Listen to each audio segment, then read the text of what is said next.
can't get over the gentle lady from South Carolina talking about white privilege. It was a spit in the face, at least of mine as a black woman, for you to talk about what white privilege looks like, especially from that side of the aisle. And let me quote your now ousted speaker and what he had to say about the Republican Party and y'all's lack of diversity. When you look at the Democrats, they actually look like America. When I look at my party, we look like the most restrictive country club in America. So let me tell you something. Y'all don't know what white privilege looks like, but I'm gonna show you a little bit of something. You see, you want to talk about a two-tier justice system, and this is the only time that y'all have ever referenced it, when this country has a history when it comes to black and brown folk of having two separate sets of rules.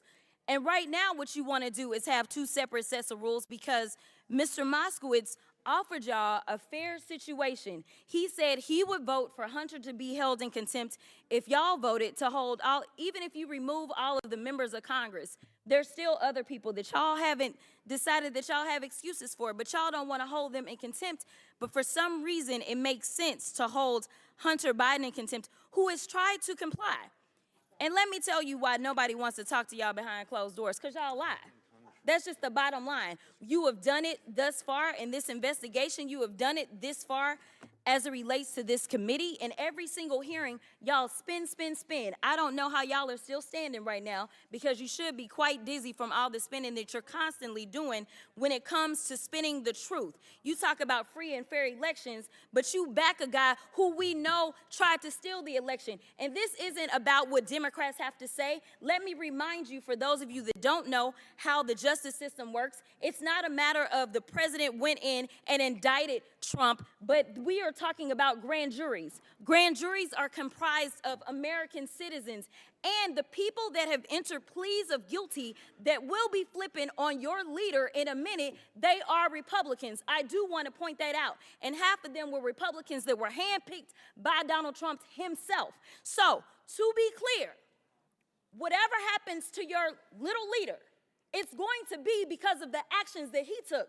So you can talk all you want to about how January 6th was nonsense, but all of y'all were running at that time. Y'all were grabbing y'all's gas masks and y'all were running to your offices because you didn't know if they were coming to kill you. You should have cared that somebody was there to protect you, but instead you want to play games because you found out that it was your leader that decided that he wanted to propagate an insurrection on our country. So don't tell me that you care about the Constitution, because you don't. All you care about is Trump. The point that the American birds of my amazing soror, Fannie Lou Hamer, get to the point that they are sick and tired of being sick and tired. I mean, here's the reality.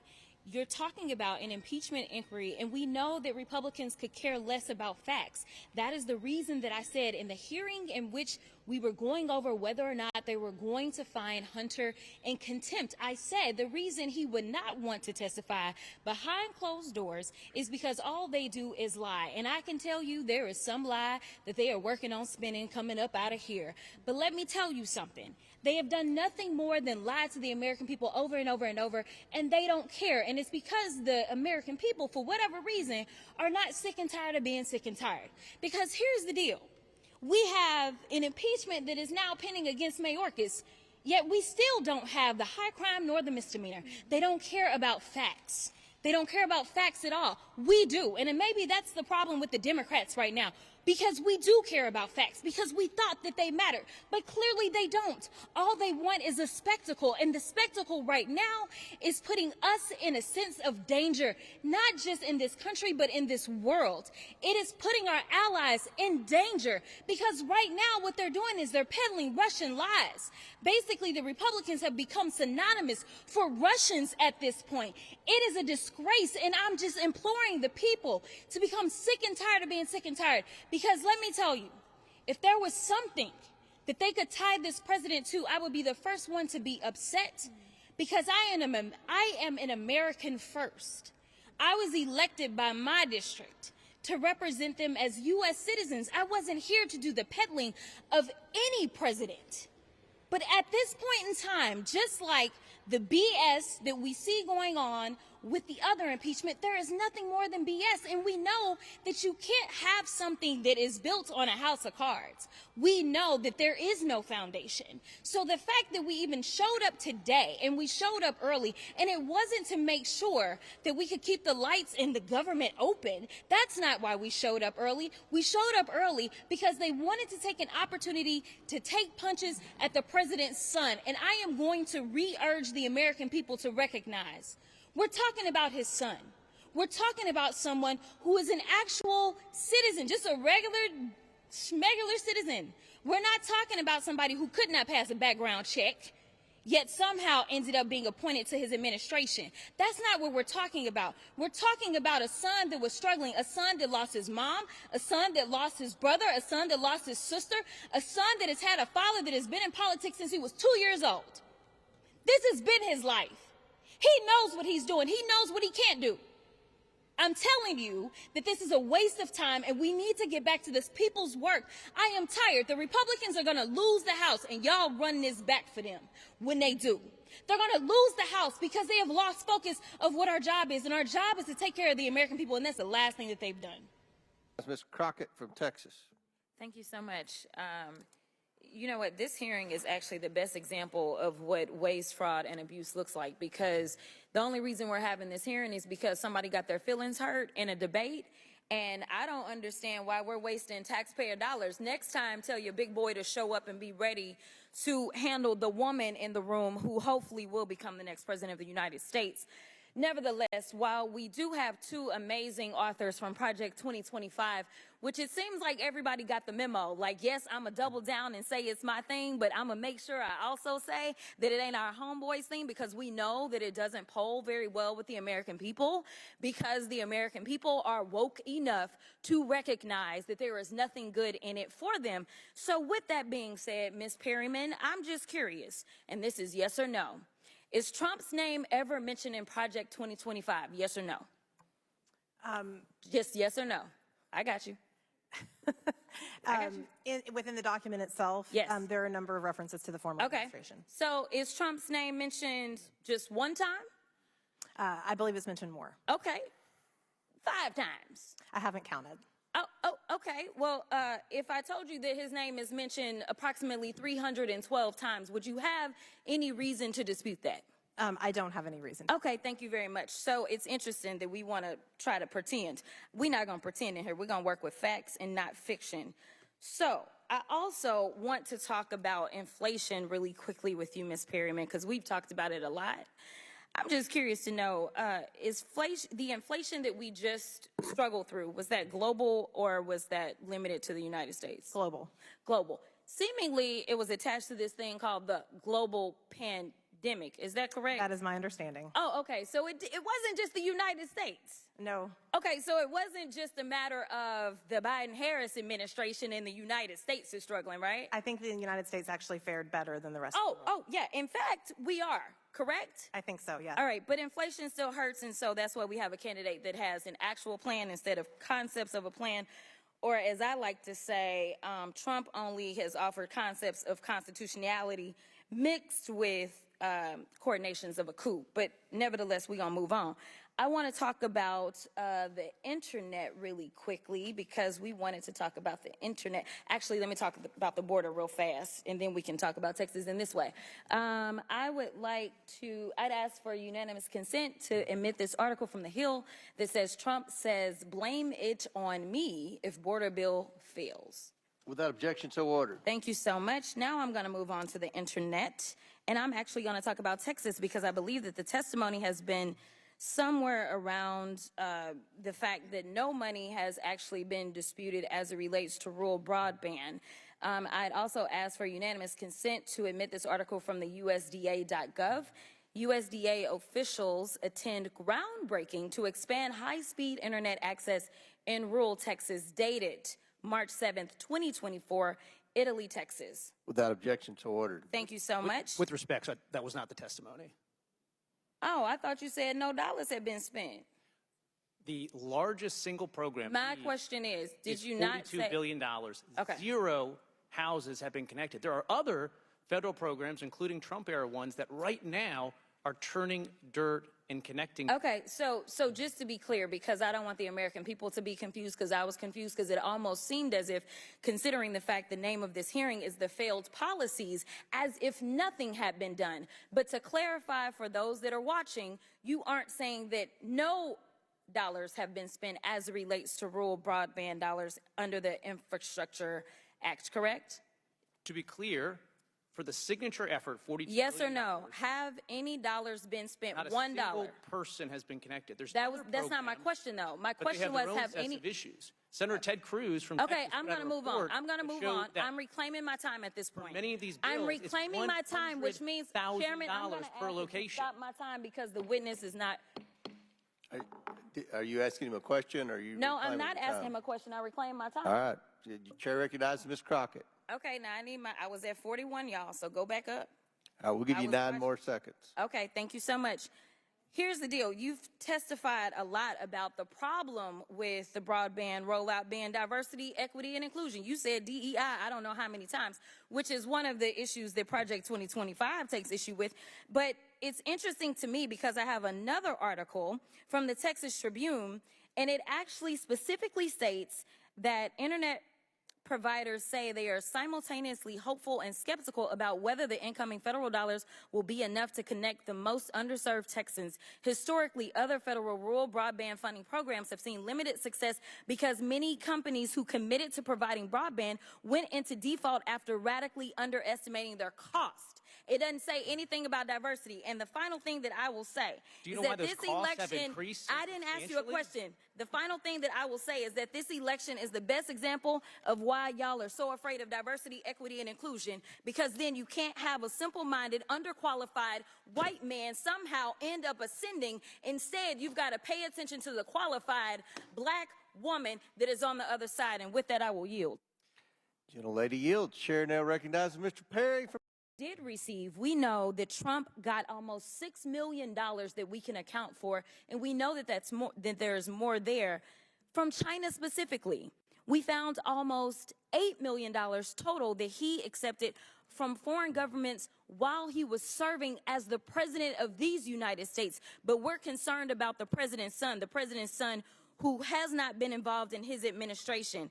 I just want to run it back, though, to the very beginning, because this is something that I just can't get over. I can't get over the gentle lady from South Carolina talking about white privilege. It was a spit in the face, at least of mine as a black woman, for you to talk about what white privilege looks like, especially from that side of the aisle. And let me quote your now ousted speaker and what he had to say about the Republican Party and y'all's lack of diversity. My questioning, I want to remind everyone that the information recorded in the FBI Form 1023 that my Republican colleagues keep citing is not evidence of anything.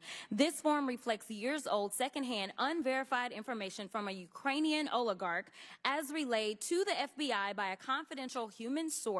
These unverified secondhand allegations have been repeatedly debunked and undermined, including by the confidential human source who relayed this information to the FBI. The tip recorded in the Form 1023 was thoroughly explored by the U.S. attorney handpicked by Donald Trump, which was Attorney General William Barr, and the assessment was closed. Finally, Devin Archer, Hunter Biden's former business partner who worked with the Ukrainian oligarch in question, told this committee in a transcribed interview in July that he had no knowledge of any such payments allegedly described in this form. Repeating the same lies will not somehow turn them into truths. Kind of like the election that Trump lost. Say it with me. He lost it. Repeating the same lie that he won wasn't going to turn the election around. The lost in this chamber keep pushing lies and lunacy on behalf of a multi-time loser. So if we're going to talk about China, let's go ahead and talk about China. And let's talk about the dealings. And let me point out the fact that right now, each of you has admitted that none of you are fact witnesses. We walked in without facts. And unfortunately, because what we say isn't necessarily evidence, we have wasted the American people's time, and we are going to walk out of this chamber and we still have no facts that are leading to anything. But let me give y'all a little bit of tea while we're here. So I have a document that I will ask for unanimous consent to enter into the record. It's a fact sheet on President Trump's shady business dealings with the Chinese government. What are you entering in? A record from who? This is from the Congressional Integrity. Congressional Integrity Project? Of course, y'all gonna object, but we gonna talk about it. So, it says Trump has extensive financial ties to the Chinese government. President Trump collected millions from Chinese government-owned entities while in office. I have the best tenants in the world, President Trump was well aware of the multi-million-dollar lease to Chinese interests. President Trump promised to donate foreign government profits while in office, but he donated less than a third of his proceeds from the Chinese government. President Trump maintained 3 foreign bank accounts while in office, including one in China. President Trump's business with China raised legal and ethical concerns. President Xi loves the people of China. He loves his country, and he's doing a very good job. Let me tell you something.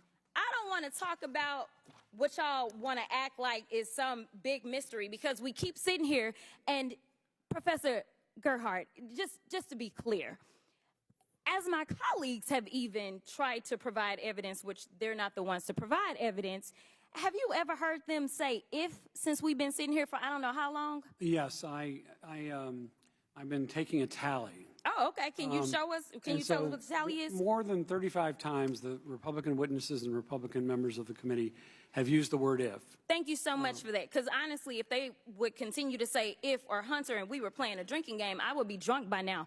Because I promise you, they have not talked about the subject of this, which would be the president. But let me tell you something that was so disturbing as I walked in to this chamber today. As I prepared, I said, what is the crime? Because when you're talking about impeachment, you're talking about high crimes or misdemeanors. And I can't seem to find the crime. And honestly, no one has testified of what crime they believe the president of the United States has committed. But when we start talking about things that look like evidence, they want to act like they blind. They don't know what this is. These are our national secrets. Looks like in the shitter to me. This looks like more evidence of our national secrets, say on a stage at Mar-a-Lago. When we're talking about somebody that's committed high crimes, it's at least indictments. Let's say 32 counts related to unauthorized retention of national security secrets, 7 counts related to obstructing the investigation, 3 false statements, 1 count of conspiracy to defraud the United States, falsifying business records, conspiracy to defraud the United States, 2 counts related to efforts to obstruct the vote certification proceedings, 1 count of conspiracy to violate civil rights, 23 counts related to forgery or false document statements, 8 counts related to soliciting, and I could go on because he's got 91 counts pending right now. But I will tell you what the president has been guilty of. He has unfortunately been guilty of loving his child unconditionally, and that is the only evidence that they have brought forward. And honestly, I hope and pray that my parents love me half as much as he loves his child. Until they find some evidence, we need to get back to the people's work, which means keeping this government open so that people don't go hungry in the streets of the United States. And I will yield. Do you know who Elections LLC is? Yeah. Mike. Well, it's not a who.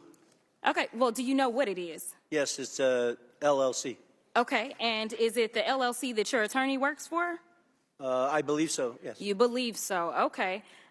So at this point in time, I'd ask unanimous consent to enter into the record a document indicating that the law firm representing Tony Bobulinski was paid $10,000 as recently as January of this year by the Save America PAC, which you may recognize as Donald Trump's PAC.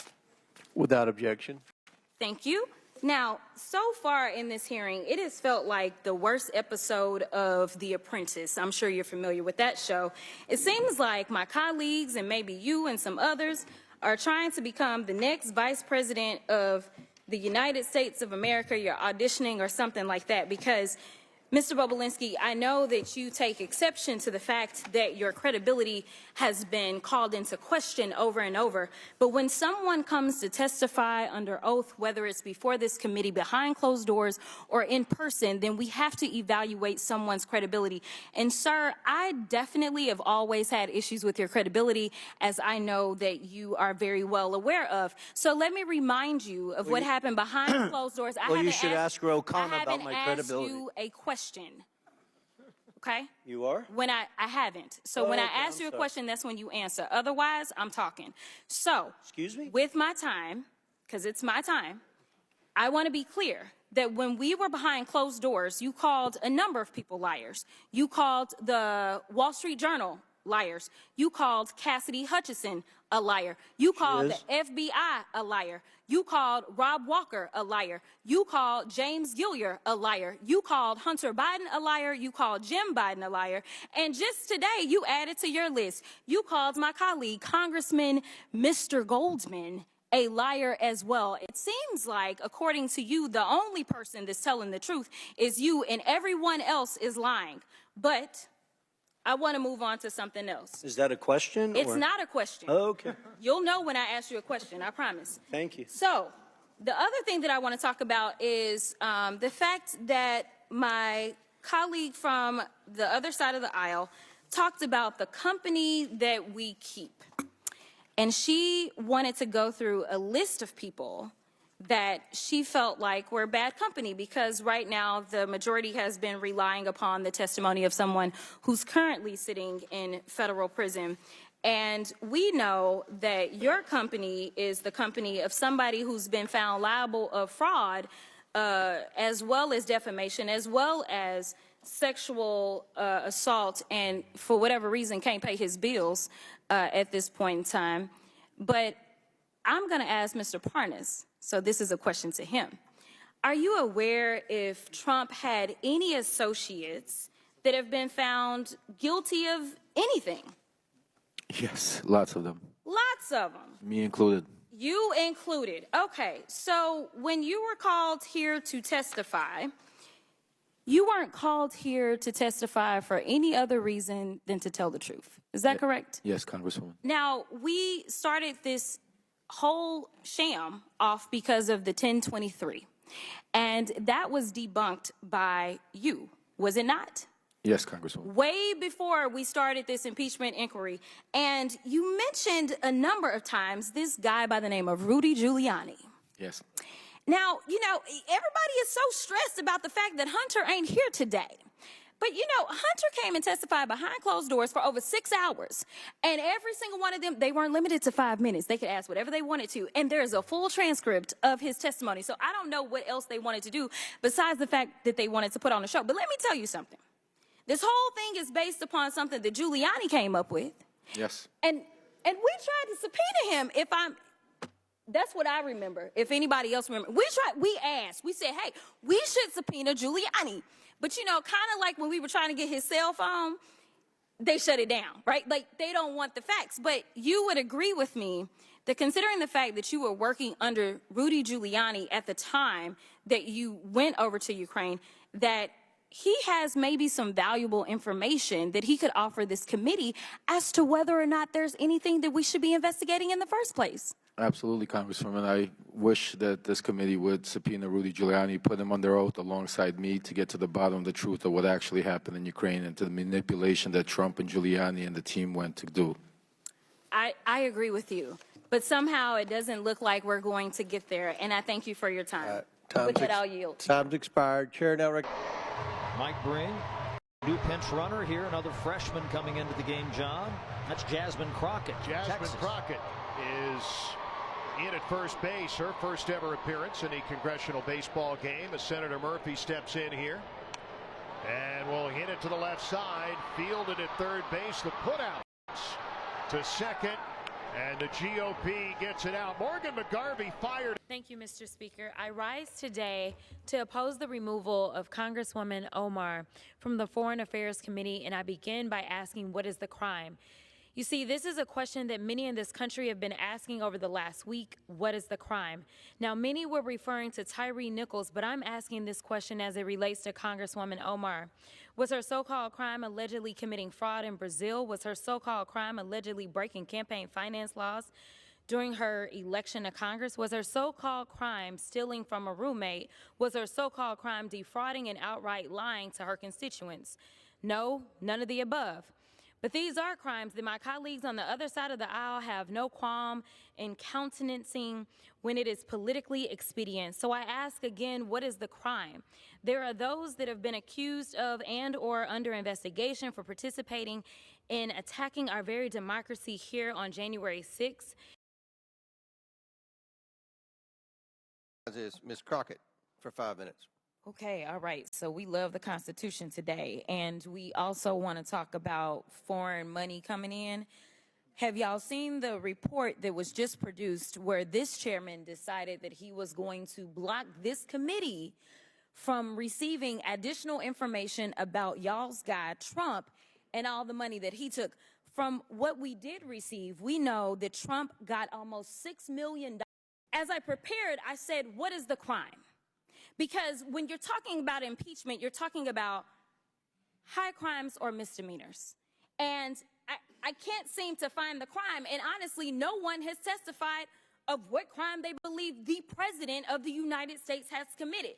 But when we start talking about things that look like evidence, they want to act like they blind. They don't know what this is. These are our national secrets.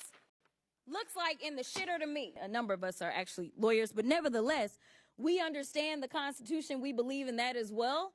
And so there's things such as, impoundment, right? Because as Mr. Whitson said, he said, we need to return the power of the purse to Congress. It never left. According to the Constitution, that's where it's at. Now, I know that people are confused right now because for whatever reason, we had a guy that went in, and you talk about people invading our data. Listen, people said that they were upset about TikTok, but I'm upset about the guy that runs Twitter, who for sure is doing nefarious things, because I don't understand, if you are trying to conduct audits and figure out where the waste, fraud, and abuse is, I don't know why you would go to some tech guy. In fact, it was only techies that were sitting there at inauguration. We didn't have auditors. From you, if you believe that climate change is real or a hoax. Climate change is very real. Okay, thank you so much. I thought you may say that. And interestingly enough, I'm sure that there are those in this country that are looking for those Nixon Republicans, those Republicans that simply just wanted to do the work of the people and weren't about sending out misinformation, disinformation, and continuously trying to undermine our federal government agencies that are trying to do everything that they can to protect the people. When we look at the Supreme Court in their recent ruling, again, they chose not to protect the American people. But hopefully we would get people in the legislature, and maybe we can get some legislation on the books to combat what the Supreme Court did so that we can get back to the business of protecting people. The reason that I bring Nixon up is because it was President Nixon, a Republican, who spearheaded the EPA's creation at a time where our country and communities were facing deteriorating air qualities in cities, where there was rampant pollution in our neighborhoods, and when urban water supplies were constantly being contaminated with dangerous toxins. I just would imagine that President Nixon would never stand for Project 2025, which wants to do the complete opposite of that. In addition, there's a lot of conversation around rolling back regulations. My colleagues continuously talk about rolling back regulations and not really understanding the importance of these guardrails. And so I just want you to listen to a situation that technically impacted your agency. In 2018, Trump made sure that he scrapped a 2015 Obama-era rule requiring advanced braking technology on trains transporting particularly hazardous materials. That rule would have required compliance by certain trains by 2021 and others by 2023. But as Fortune reported at the time, Trump's Department of Transportation decided that the cost of installing these more sophisticated brakes outweighed the benefit. While it has been noted that technically the rule would not have required the Norfolk Southern train that derailed in Ohio to have such breaks, some believe it would have if not for Trump. Norfolk Southern estimates that it will spend more than $1 billion to address the contamination caused by the East Palestine derailment and improve rail safety and operations, which includes this settlement with the United States valued at over $310 million, as well as around $780 million in environmental. Regulations are made to protect people from potential disasters such as this. And I can pretty much probably guess that the people of East Palestine would have preferred that there would have been some protections that would have kept them from enduring that terrible situation. But I want to talk about a few other things, and then I will let you go. There's been all this talk about the money that you're getting, and all this talk about our debt. I just want to remind my colleagues that it is factual. It can be looked up. Under 4 years of the Trump administration, unlike any other administration in the history of this country, they somehow managed to rack up $8 trillion in debt in 4 years. But to be clear, in racking up that debt, it wasn't because they were trying to take care of agencies such as yours that are trying to protect people and make sure that they have clean air, clean water, clean soil. It was so that the rich 1%ers could have their tax cut. And again, Project 2025 is about making sure that those tax cuts that will expire in 2025, that they will get those back again. Again, they don't want to take care of the people, and it's okay to have debt in this country so long as the 1%ers get what they want. I just want to lay that out.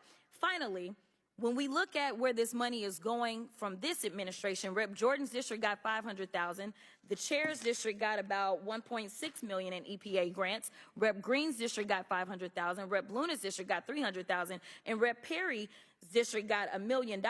So for Republicans that may feel a way about EPA and it allegedly pushing a woke agenda, I just want to know, can we get the money back?